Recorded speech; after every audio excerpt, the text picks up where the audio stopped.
সন্মানীয় ফেচবুক মজিয়াত মোৰ বন্ধুত্ব তালিকাত জড়িত হৈ থকা সমূহ জনগণ, বৰ্তমান যোনটো ঠাইৰ পৰা মই এই ভিডিঅ' সম্পূৰ্ণ আন্ধাৰত ভিডিঅ' মই আগবঢ়াইছোঁ। সদায় মানুহে ভিডিঅ' আগবঢ়ায় নিজৰ চেহেৰা দেখুৱায় বা পোহৰত, মই আন্ধাৰত ভিডিঅ' প্ৰস্তুত কৰিছোঁ। এইটো কাৰণেই বৰ্তমান অসমীয়া ভৱিষ্যত প্ৰজন্মলৈকে আন্ধাৰ আহি আছে আৰু বৰ্তমান অসম আন্ধাৰত ডুব যাব। অসমীয়া জাতীয় জীৱনৰ বাবে খিলঞ্জীয়া প্ৰভুত্ব অচ্যুত ৰক্ষাৰ বিলুপ্ত হ'বলৈ ইতিমধ্যে আৰম্ভ কৰিছে। এনেকৈ এক সন্ধিক্ষণত কেব গৈ কা হ'ল।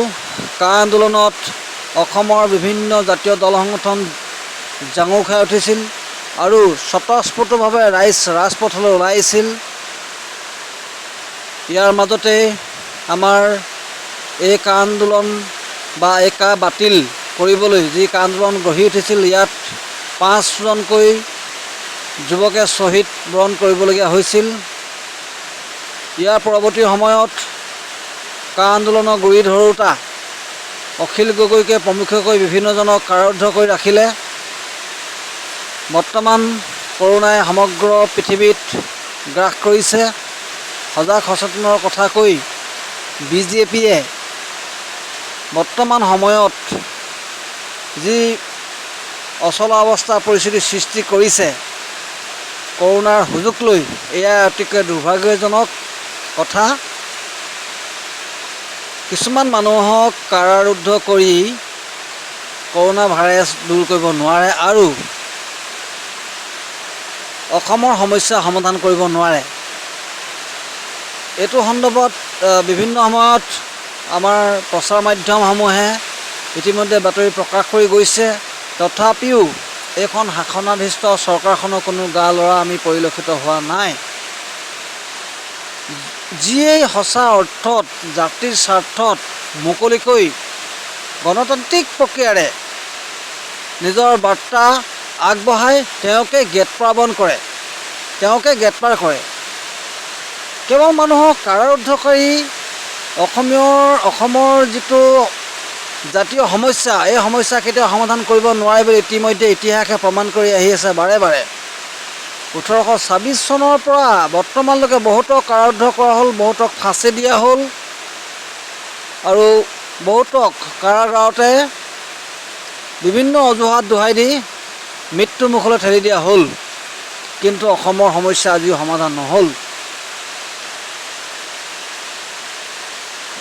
বিভিন্ন সময়ত আন্দোলনৰ গুৰি ধৰোঁতাসকলৰ হাততে বৰ্তমান অসমৰ বাঘজৰী। তথাপিও কিয় আজি এই অৱস্থা হৈছে তেওঁলোকে এবাৰ ভাবি চাইছেনে? এসময়ত বিষ্ণুপ্ৰসাদ ৰাভাক যিদৰে 1962 চনত গৰু পঘাৰে বান্ধি চোঁচৰাই নিছিল, আজি সেইজন বিষ্ণুপ্ৰসাদ ৰাভাৰ দিৱস চৰকাৰীভাৱে পতা দেখা যায়। মানুহৰ আদৰ্শক কেতিয়াও কাৰাৰুদ্ধ কৰি শেষ কৰিব নোৱাৰে, সেই কথা ইতিহাসে প্ৰমাণ কৰি আহিছে। অখিল গগৈকে আদিকে কৰি বিভিন্নজনক বৰ্তমানৰ কাৰাৰুদ্ধ কৰি তেওঁলোকক গোচৰ ওপৰত গোচৰ জাপি দি যি অন্যায় কৰিছে, এয়া কিন্তু সময়ে কেতিয়াও ক্ষমা নকৰে। বিদেশীক খেদিম বুলি কৈ ওলোটাই বিদেশীক স্বদেশী কৰা যি আইন প্ৰস্তুত কৰিলে, তাৰ বাবে সকলোৱে মাত মাতিছিল, বহু সংগঠনে মাত মাতিছিল। কিন্তু এখিনি মানুহক শত্ৰু হিচাপে ভাবি, নিজৰ অসমীয়া ভাইকে শত্ৰু হিচাপে ভাবি কাৰাৰুদ্ধ কৰি ৰাখি মৃত্যু মুখলৈ যি ঠেলি দিবলৈ চেষ্টা অব্যাহত ৰাখিছে এইখন চৰকাৰে, এয়া ধিক্কাৰজনক, লজ্জাজনক। তেওঁলোকক বা তেওঁলোকৰ প্ৰজন্মক, যিসকল বিদেশীক তেওঁলোকে স্বদেশী কৰিব বিচাৰিছে, সেইসকলে কিন্তু এদিন সেই তেনে অৱস্থা যে সৃষ্টি নকৰিব কোনো মানে নাই। বহু কথা ক'বলগীয়া আছিলে, কিন্তু বৰ্তমান এই মই ভিডিঅ' প্ৰস্তুত কৰি থকা অৱস্থাতে বতাহ বৰষুণ উনলাই অনাত মই ইমানখিনিকে কথা আগবঢ়ালোঁ। পৰৱৰ্তী সময়ত বহুত কথা আগবঢ়াবলগীয়া আছে, যিহেতু আজিকালি এনেকুৱা দিনকাল আহিলে সঁচা কথা ক'লেই মানুহক যেন কাৰাৰুদ্ধ কৰি ৰাখিব বিচাৰে, কিন্তু কাৰাৰুদ্ধ কৰি কিমানক মৃত্যুদণ্ড দিব, কিমানক কাৰাৰুদ্ধ কৰি ৰাখিব পাৰিব।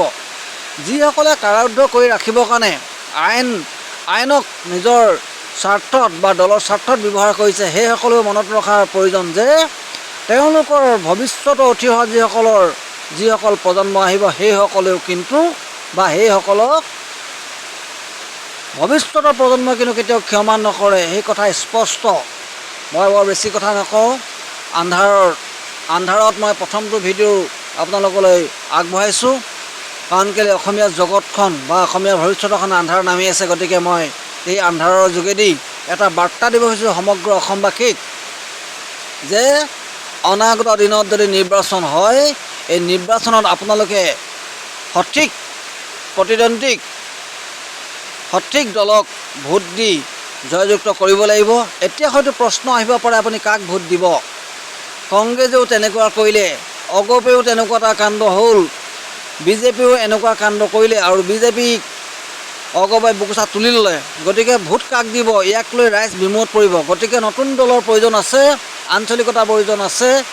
সদৌ অসম ছাত্ৰ সন্থাকে আদি কৰি বিভিন্ন দল সংগঠনে যি ৰাজনৈতিক দল নতুনকৈ খুলিব বিচাৰিছে বা ইতিমধ্যে কুচকাৱাজ আৰম্ভ কৰিছে, তেওঁলোককো আমি আহ্বান জনাওঁ যাতে প্ৰত্যেকজন দল সংগঠনকে বা প্ৰত্যেকটো দল সংগঠনৰ লগত আলোচনা মাধ্যমেৰে অখিল গগৈক সাঙুৰি আঞ্চলিকতাবাদ বা আঞ্চলিক দল গঠন কৰক, যাতে বিজেপি কংগ্ৰেছ কোনেও যাতে নিষ্ঠা নাপায়, যাতে অসমত অসমীয়া প্ৰভুত্ব জীয়াই ৰাখিব পৰা যায়। এই ক্ষেত্ৰত সকলোৱে সজাগ সচেতন আৰু সঠিক পথেৰে আগবাঢ়িব বুলি মই আশা ৰাখি মোৰ এই আন্ধাৰ ভিডিঅ' প্ৰস্তুত কৰিলোঁ। আৰু বেছি নকওঁ, পৰৱৰ্তী সময়ত মই পুনৰ আপোনালোকলৈ ভিডিঅ' আগবঢ়াম। জয় আই অসম।